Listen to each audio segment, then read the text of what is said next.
अन्य प्रवृत्ति આપણે જોઈએ। આ પ્રવૃત્તિની અંદર આપણે શું લીધેલું છે? બે કોનિકલ ફ્લાસ્ક લીધેલા છે। એક ફ્લાસ્કની અંદર આપણે કેવું પાણી ભરેલું છે? રંગીન પાણી ભરેલું છે। બીજો ફ્લાસ્ક શું છે આપણા જોડે? ખાલી છે, જેની અંદર કંઈ ભરેલું નથી। આ પાણીને આપણે બીજા ફ્લાસ્કની અંદર નાખીએ।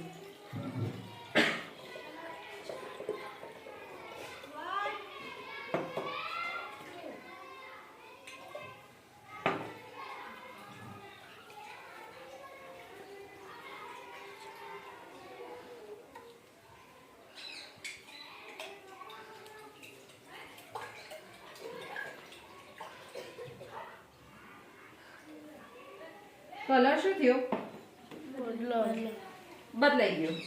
પહેલા જે કલર હતો એ કેવો હતો? લાલ કલર હતો। એ જે પાણી આપણે બીજા ફ્લાસ્કની અંદર નાખીએ છીએ ત્યારે એનો કલર જતો રહે, એટલે ટૂંકમાં એવું કહી શકાય કે વ્હાઈટ જેવું શું થઈ ગયું છે? પાણી થઈ ગયું છે। તો આના પાછળનું રીઝન શું છે? તો આપણે જે જોયું કે બંને જે ફ્લાસ્ક લીધા એમની અંદર એક ફ્લાસ્કની અંદર આપણે પાણી લઈને અંદર શું નાખ્યું? થોડું કંકુ નાખ્યું, જેના કારણે પાણીનો રંગ કેવો થઈ ગયો? લાલ થઈ ગયો। બીજો જે કોનિકલ ફ્લાસ્ક લીધેલો હતો એની અંદર મેં થોડું શું નાખેલું હતું? બ્લીચિંગ। શું નાખેલું હતું? બ્લીચિંગ। તો આ પાણી અને બ્લીચિંગ વચ્ચે શું થઈ? રાસાયણિક પ્રક્રિયા થઈ, જેના કારણે એનો રંગ તમે જોઈ શકો શું થઈ ગયો? અદ્રશ્ય થઈ ગયો। તો આવી જ રીતે આપણે સાયન્સની મદદથી અલગ અલગ પ્રકારના શું કરી શકીએ છીએ? પ્રયોગો કરી શકીએ છીએ।